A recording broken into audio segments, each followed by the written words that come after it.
일주일 동안 말씀으로 승리하셨습니까? 장로님께서 기도 가운데 그 이야기를 언급을 하셔가지고 이게 놀라셨을 수도 있을 것 같은데, 어머니가 조금 편찮으셔가지고 제가 한국에 좀 이렇게 가게 됐습니다. 뭐 다른 그런 이유는 아니니까요. 일주일 동안 그런 생각을 좀 해봤습니다. 우리가 믿음이 있다, 내가 신앙이 있다라고 이야기할 때 그 신앙이 이론이 있다고 한다면 나의 신앙의 실제는 어떤가라는 겁니다. 제가 대학원에서 임상심리학을 공부를 했습니다. 임상심리학이 뭐냐면요, 사람이 정신병원에 들어오면 정신병원에 이제 진료를 받으면 심리 검사를 해야 합니다. 이제 정신과 의사가 먼저 진료를 하고 난 다음에 이 사람에게는 어떤 상담과 그리고 심리 검사가 필요하겠다. 그러면 임상심리학한테 보내는 겁니다. 그러면 그 사람이 어떤 정신적인 문제가 있는지 여러 심리 검사를 통해 가지고 어떤 결과를 냅니다. 근데 그걸 공부하는 학문을 이제 대학원에서 공부를 했습니다. 이제 공부를 할 때 이제 마칠 때쯤 되면 실습이라는 걸 하거든요. 그래서 정신병원에 가서 이제 실습을 하는데, 첫날 가자마자 정신과 의사에게 이제 저희 슈퍼바이저 되는 교수님이, 자, 오늘 이 환자가 있으니까 환자를 한번 면담을 하라는 겁니다. 근데 이전까지 무슨 병원에서 활동을 한 것도 아니고 그냥 학교에서 배운 겁니다. 학교에서 심리학을 배우고 뭐 심리검사가 어떤 건지도 배우고 하지만 실제 그 사람을 만나가지고 이 사람과 상담을 하고 이 사람이 어떤 문제가 있는지 예측을 하고 심리검사를 하고 이게 되겠습니까? 도무지 이게 잘 되지가 않는 겁니다. 그래서 제가 멘붕에 빠져 있어서 그 교수님에게 이야기를 했어요. 너무 무책임한 거 아닙니까? 우리가 이게 학교에서 배우긴 배웠지만 실제 경험도 없는데 당장 어떻게 환자를 만납니까? 그 환자는 지금 너무나도 답답하고 중요한 어떤 문제 때문에 병원을 찾았는데 무책임하게 우리가 만나가지고 잘못되면 어떡합니까? 그래서 그 교수님에게 따진 적이 있어요.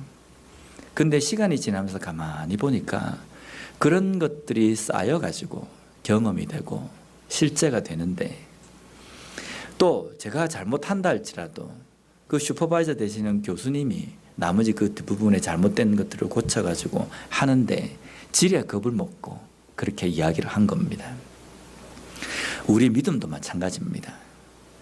내가 지금까지 신앙생활하면서 말씀을 통해서 내가 믿음이라는 것에 대해서 내가 잘 알고 또 믿음이 무엇인지에 대해서 나도 가지고 있다라고 자신을 하지만요, 우리의 삶에서 실제 어떤 문제가 탁 닥치면요, 내가 가지고 있는 그 믿음의 힘이 발휘가 되어야 되는데 때로는 발휘가 잘 안 될 때가 있습니다. 멘붕이 오고 내가 아는 건 믿음적으로 이렇게 이겨내야 된다는 걸 알긴 알겠지만 도무지 힘을 발휘할 수 없는 상황도 생기게 된다는 겁니다. 그런데 중요한 것은요, 우리의 믿음은 이론보다는 실제가 되어야 된다는 겁니다. 내가 맨날 다른 사람들에게 교훈하고 가르치고 이렇다 저렇다 그 말 필요 없습니다. 그것보다 더 중요한 것은요, 실제 그러한 상황이 됐을 때 믿음이라는 것이 이런 것이다라는 것을 내 삶을 통해서 보여주는 겁니다. 목사가 맨날 설교하고 성경 가르치고 해보면 뭐합니까? 제일 중요한 것은요, 이것이 믿음입니다 라고 실제 보여주는 것, 이것만큼 큰 교육은 없다는 겁니다. 우리의 믿음도 그랬으면 좋겠습니다. 신앙은 이러니, 믿음은 이러니, 성경 말씀에 이러니 저러니 입으로 떠드는 것보다 삶을 통해서 이것이 믿음입니다 라는 것을 보여줄 수 있는 실제가 온전히 잘 갖춰져 있는 그런 신앙인으로 살아가는 우리가 되었으면 좋겠습니다. 우리가 구약 성경을 읽으면 자주 나오는 단어 중에 하나가 제사라는 단어입니다. 제사가 뭐라고 생각하십니까? 우리는 신앙생활하면서 성경에 제사라는 말이 많이 있기 때문에 별로 그렇게 거부반응이 없어요. 근데 교회를 처음 나오신 분이나 교회를 나오지 않는 분들, 한국 사람들에게 제사라는 것은요, 다른 의미입니다. 국어사전적인 의미를 보면요, 신령이나 죽은 사람의 넋에게 음식을 바치어 정성을 나타냄 또는 그런 의식, 이렇게 되어 있습니다.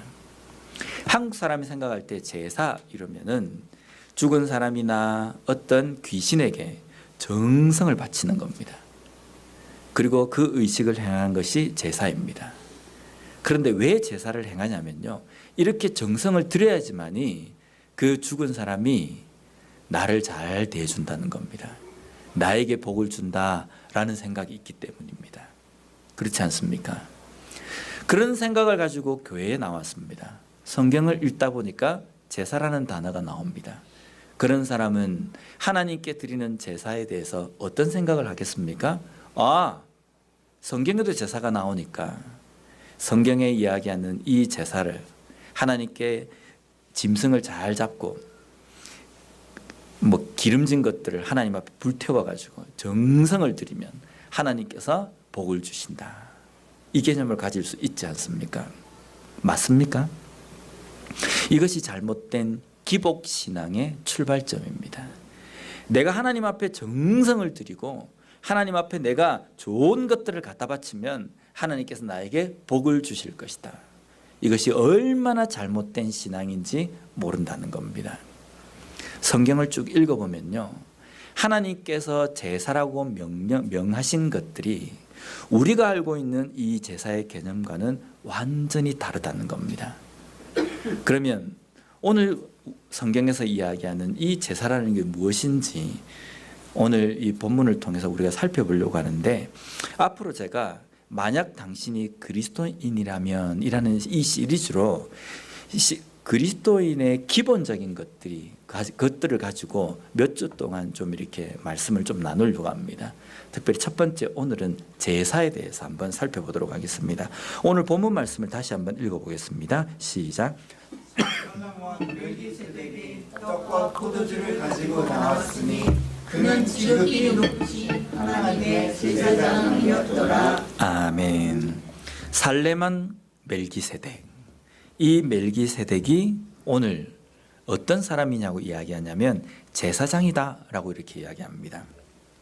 이 제사장이라고 되어 있는 히브리어 코헨이라는 이 단어가 구약 성경에는 전부 합하면 한 740번 정도 나옵니다.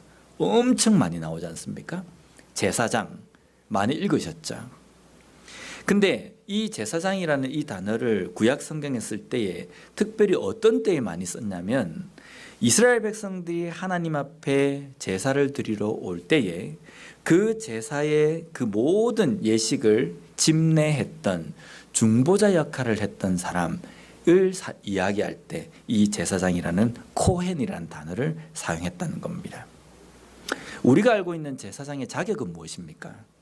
이스라엘 백성들이 12지파가 있습니다. 그 12지파 가운데에 레위 지파가 있어요. 이 레위 지파 사람만 성막에서 일어나는 모든 일들을 감당합니다. 근데 레위 지파라고 해서 모든 사람들이 다 성막에 들어가 가지고 제사장처럼 일을 하는 것이 아닙니다. 레위 지파 중에서도 아론의 자손들만 제사장이 될 수 있었습니다. 아론의 자손들만 제사장이라는 그 직무를 감당할 수 있었습니다. 그런데 여기 보면은 아론, 레위 지파라는 이 말이 있기 전 창세기에서 누가 등장합니까? 제사장이 등장한다는 겁니다. 무슨 뜻이겠습니까? 우리가 생각할 때 제사장은 이스라엘 백성들이 애굽을 나와서 가나안 땅으로 갈 때에 하나님께서 율법으로 허락하신 그 율법 안에 제사장과 제사에 대해서 이야기하실 때에 그로부터 제사장이 시작되었다라고 이렇게 생각하지 않습니까? 그런데 그 훨씬 이전부터 제사장이 있었다는 겁니다. 오늘 멜기세덱에 대해서 이야기할 때도 보면 하나님의 거룩한, 하나님의 높으신, 지극히 높으신 하나님의 제사장이다 라고 표현한 것은 이 당시에도 모든 사람들이 하나님 앞에 제사를 드리고 제사를 드리기 위해서는 제사장을 반드시 통해서 하나님 앞에 제물을 드릴 수 있었다는 것, 그것이 오늘 이 말씀을 통해서 우리가 알 수 있는 것이라는 겁니다. 근데 여기 우리가 중요한 게 한 가지가 있습니다. 왜 사람들은 하나님 앞에 제사를 드려야 했는가라는 겁니다. 왜 제사를 드려야 됐다고 생각하십니까? 그냥 필요할 때, 하나님 부르고 싶을 때, 하나님한테 뭐 이야기하고 싶을 때, 지금 우리처럼 아무 때나 무릎 꿇고 기도하고 언제든지 하나님의 이름을 부를 수 있는데 왜 구약시대에는 제사라는 제도를 하나님께서 주셨는가? 이유는 단 한 가지입니다. 인간의 죄 때문입니다. 아담과 하가 범죄하기 전에는요, 사람이 하나님 앞에 나올 때는 마음대로 나올 수 있었습니다. 하나님과 언제든지 만날 수 있었고 하나님을 언제든지 부를 수 있었고 하나님과 언제든지 대화를 할 수 있었다는 겁니다. 그런데 인간이 범죄함으로 말미암아 더 이상은 하나님 앞에 나아갈 수 없게 된 겁니다. 하나님을 부를 수도 없고 하나님을 만날 수도 없고 하나님과 대화를 할 수도 없었습니다. 이유는요, 죄 때문에 하나님과 함께 서 있는 그 순간 죽어버리기 때문입니다.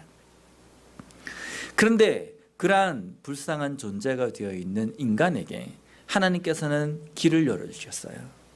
하나님을 만나고 하나님과 대화하고 하나님의 말씀을 들을 수 있는 길을 열어주셨습니다. 그것이 무엇입니까? 제사라는 제도입니다.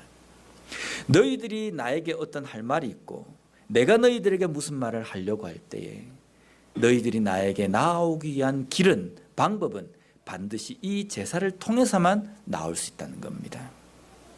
근데 그러면 제사라는 걸 하기 위해서 그러면 제사다라고 해서 우리가 나가자, 그렇게 되는 것이 아니라 그 제사를 통해서 너희들이 함부로 나올 수 있는 것이 아니라 거기에는 무엇이 필요하냐면 제물과 제사장이 있어야 된다라는 겁니다.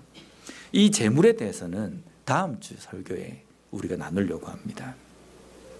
하나님께서는 제사의 그 제도를 통해서 인간이 하나님 앞에 나올 수 있는 길을 열어주셨고 그 하나님 앞에 나오는 제사에는 반드시 제사장이 있어야 된다는 것을 이야기해 주셨습니다.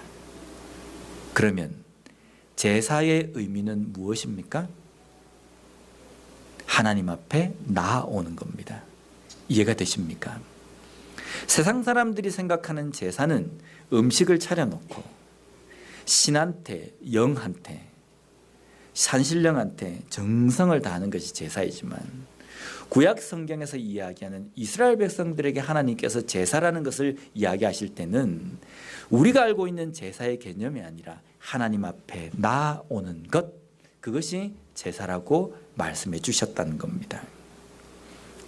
그런데 오늘날 우리가 제사라는 이름으로 행해지는 것이 있습니다. 그게 무엇입니까? 예배입니다. 우리가 하나님 앞에 제사를 드린다, 구약시대 때 제사를 드린다라는 개념과 오늘날 신약시대 때, 이 현재 시대 때, 현대에 우리가 하나님 앞에 구약시대의 그 제사와 유사한 어떤 행위를 하는 것이 바로 이 예배입니다. 물론 예배라는 것, 이것뿐만 아니라 이 제사라는 개념이 우리의 삶 전체가 제사가 되는 겁니다. 그런데 특별히 시간을 정해놓고 하나님 앞에 예배를 드린다, 이것도 제사의 일종입니다. 그러면 우리가 하나님 앞에 예배를 드리는 그 가운데에 담겨있는 깊은 의미가 무엇입니까? 하나님 앞에 나아가는 것입니다. 하나님 앞에 나아가는 것이 예배입니다. 하나님 앞에 나아가는 것이 예배이기 때문에 사람들이 그런 이야기를 하잖아요. 굳이 교회에 나와서 예배를 드려야지만이 구원을 받을 수 있느냐, 그게 전부냐라고 이야기합니다. 답은 뭡니까? 굳이 교회에 나오지 않아도 돼요. 굳이 예배 시간에 참석하지 않아도 됩니다. 오늘날에는 우리가 언제든지 하나님 앞에 나아갈 수 있습니다. 내가 원하는 때 언제든지 하나님의 이름을 부를 수 있습니다. 왜 그렇게 됐습니까? 예수 그리스도 때문입니다. 그런데 그러면 우리가 시간을 정해놓고 예배라는 이름으로 정하는 것, 이것이 어떤 의미가 있습니까? 우리가 특별히 특별히 한 어떤 장소에서 시간을 정해놓고 예배라는 이름으로 하나님 앞에 나아가자라고 정한 것이기 때문에 이 예배 시간도 중요하다는 겁니다. 이것이 우리가 서로 친목을 다지고 끝나고 나면 밥을 먹으면서 이런저런 일주일 동안의 이야기를 하고 사람을 만나는 어떤 중요한 모임이기 때문에 중요한 것이 아니라 예배라는 이 시간, 우리가 이름으로 정해놓고 이 예배 시간을 지키는 것은요, 이 시간을 우리가 정해놓고 우리가 모두 한 마음으로 하나님 앞에 나아가자라는 의미가 담겨 있기 때문에 이 예배의 시간이 중요하다는 겁니다. 그렇다고 한다면 우리가 하나님 앞에 나아오는 자, 예배자로서 우리가 가져야 될 태도는 무엇인가? 히브리서 11장 6절 말씀을 우리 함께 읽어보도록 하겠습니다. 시작. 믿음이 없이는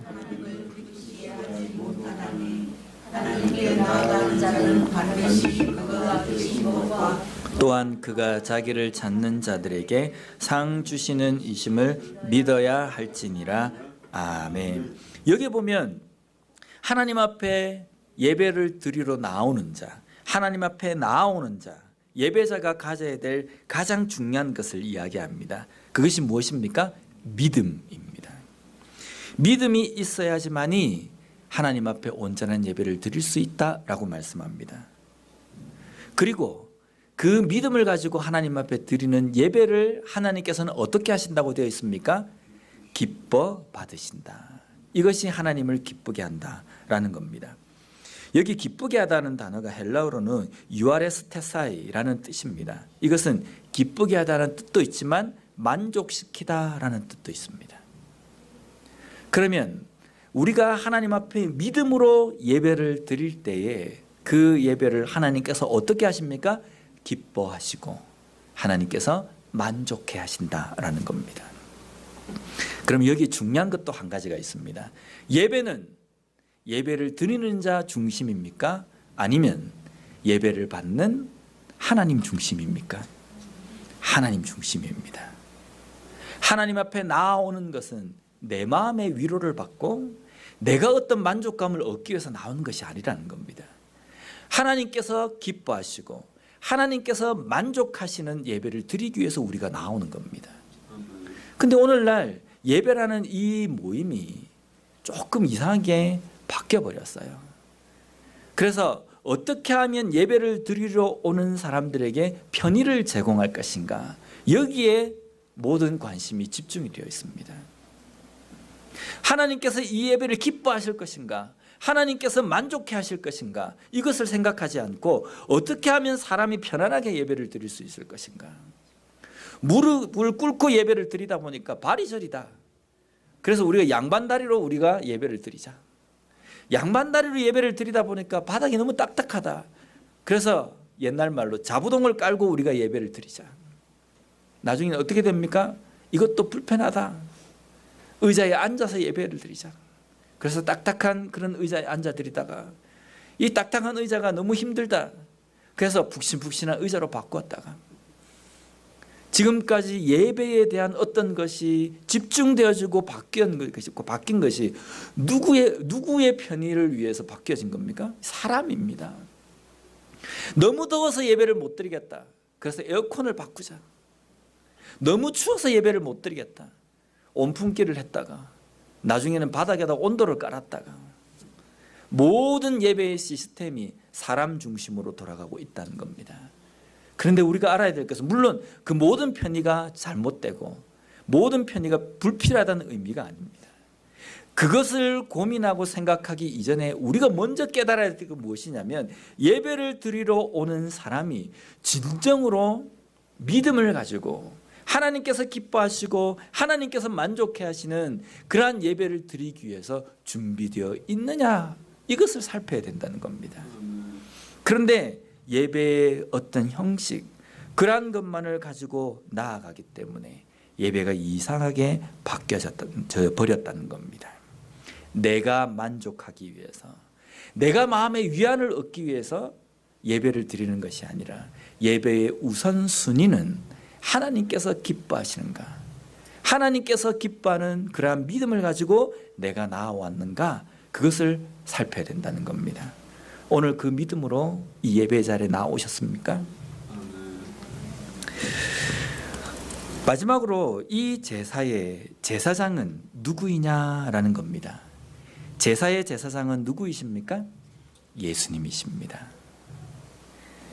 우리가 하나님 앞에 나아갈 수 있는 것, 구약시대 때 이스라엘 백성들이 하나님 앞에 나아갈 수 있는 것은 제사 가운데의 제물 때문이었습니다. 근데 그 제물, 그것을 하나님 앞에 태워드리고 하나님 앞에 드리는 일을 한 사람이 제사장입니다. 하나님께서는 이 제물과 제사장이는 제도를 통해서 이스라엘 백성들에게 무엇을 가르쳐 주시고자 원했습니까? 나 여호와는 송아지 고기를 좋아하느니라. 특별히 그 송아지 중에서도 흠없고 일련된 수컷, 연한 보들보들한 그러한 송아지 고기를 좋아하느니라. 그거 안 되면 양이라도 괜찮다. 이걸 이스라엘 백성들에 가르쳐 주시고자 원했겠습니까? 하나님께서 이스라엘 백성들에게 가르쳐 주시고자 원하신 것은요, 예수 그리스도를 통한 완전한 제사가 곧 일어날 것을 가르쳐 주신 것입니다. 너희들이 나에게 오기 위해서는 반드시 제사장을 통해서만 나와야 한다. 그것을 통해서 하나님께서 이스라엘 백성들에게 가르쳐 주시고자 원하신 것이 무엇입니까? 제사장은 남들보다 특별한 옷을 입어야 되고 남들보다 잘나야 되고, 이 사람 봐라, 제사장이 이렇게 잘생겼기 때문에, 이렇게 잘 준비되었기 때문에 내가 이 제사를 받는다. 이걸 가르쳐 주시고자 원했겠습니까? 예수 그리스도가 제사장 되셔야 한다는 것을 이스라엘 백성들에게 가르쳐 주시고자 원하셨다는 겁니다. 그래서 히브리서 4장 14절 말씀을 보면요, 우리 함께 읽어보도록 하겠습니다. 시작. 그러므로 우리에게 큰 대제사장이 계시니 승천하신 이 곧 하나님의 아들 예수시라. 우리가 믿는 도리를 굳게 잡을지어다. 아멘. 여기에 위대한 대제사장 누구라고 되어 있습니까? 예수 그리스도이십니다. 근데 오늘날 교회에서 예배를 제사라고 이야기하는 것까지 괜찮습니다. 근데 제사장을 누구라고 이야기합니까? 목사, 이렇게 되어 있습니다. 이게 얼마나 잘못된지 모릅니다. 제사장은 목사가 아닙니다. 굳이 목사를 표현하려고 한다면 하나님께 예배를 드리는데 수종 드는 자, 그 정도로, 봉사하는 자, 그 정도로, 아니면 성경을 가르치는 선생, 이 정도입니다. 제사장은 예수 그리스도이십니다. 예수 그리스도를 통해서 우리가 하나님 앞에 나아갈 수 있다는 겁니다. 그러면 오늘날 제사장이 목사가 아니라고 한다면, 예수님이라고 한다면, 또 다른 제사장에 대해서 우리에게 말씀해 주고 계십니다. 베드로전서 2장 9절 말씀을 함께 읽어보도록 하겠습니다. 시작. 그러나 너희는 택하신 족속이요 왕같은 제사장들이요 거룩한 나라요 그의 소유가 된 백성이니 이는 너희를 어두운 데서 불러내어 그의 기이한 빛에 들어가게 하신 이의 아름다운 덕을 선포하게 하려 하심이라. 아멘. 여기에 왕같은 제사장을 누구라고 이야기합니까? 너희는 이라고 이야기합니다. 예수 그리스도를 주라고 고백하고 하나님 앞에 믿음의 예배를 드리기 위해서 나온 우리 모두를 향해서 너희들은 왕과 같은 제사장이다 라고 말씀한다는 겁니다. 왜 우리가 거룩하게 준비되고 깨끗하게 준비되어야 될 사람만 될 수 있는 제사장이 우리가 될 수 있습니까? 예수 그리스도 때문입니다. 예수님께서 우리를 위해서 죽어주심으로 인하여서 우리가 거룩하다라고 칭함을 받았기 때문에 우리 또한 거룩한 제사장이 될 수 있게 되었다는 겁니다. 오늘 우리가 예배라는 이름으로 구약의 제사와 같은 비중 있는 이 예배를 하나님 앞에 드립니다. 이 예배의 주인은 사람이 아닙니다. 오직 예수 그리스도이십니다. 우리가 하나님 앞에 나아올 때에 우리에게 지금 마음 가운데 필요해야 될 것은 무엇이냐면요, 주는 그리스도시요 살아계신 하나님의 아들이십니다. 주님께서 나를 위해서 죽어주심으로 인하여서 내가 구원받은 백성이 되었고 내가 영원한 천국의 시민입니다 라는 이 믿음을 가지고 우리가 하나님 앞에 나아올 때 우리가 드리는 이 예배를 하나님께서 기뻐 받으시고 하나님께서 만족하시는 예배를 드릴 수 있다는 겁니다. 더 중요한 것은 우리가 이 예배 시간뿐만 아니라 예배를 끝나고 교회 밖으로 나아갔을 때에 우리는 예배를 다 드린 것이 아니라 우리의 삶의 예배가 시작이 되어야 된다는 겁니다. 삶의 예배가 시작되어야 된다는 건 무엇이냐면 우리의 삶에서도 항상 하나님 앞에 나아가 있는, 하나님 앞에 우리가 살아가고 있는 이 의식을 잊어서는 안 된다는 겁니다. 주님은, 하나님은 교회에만 계시고 내가 예배를 위해서 교회 문을 들어올 때에 하나님을 만나는 이것이 아니라, 이것은 정해놓은 예배이지만 이 예배 시간 밖에 있는 모든 우리의 일상의 모든 시간들이 삶의 예배가 되어야 된다는 겁니다.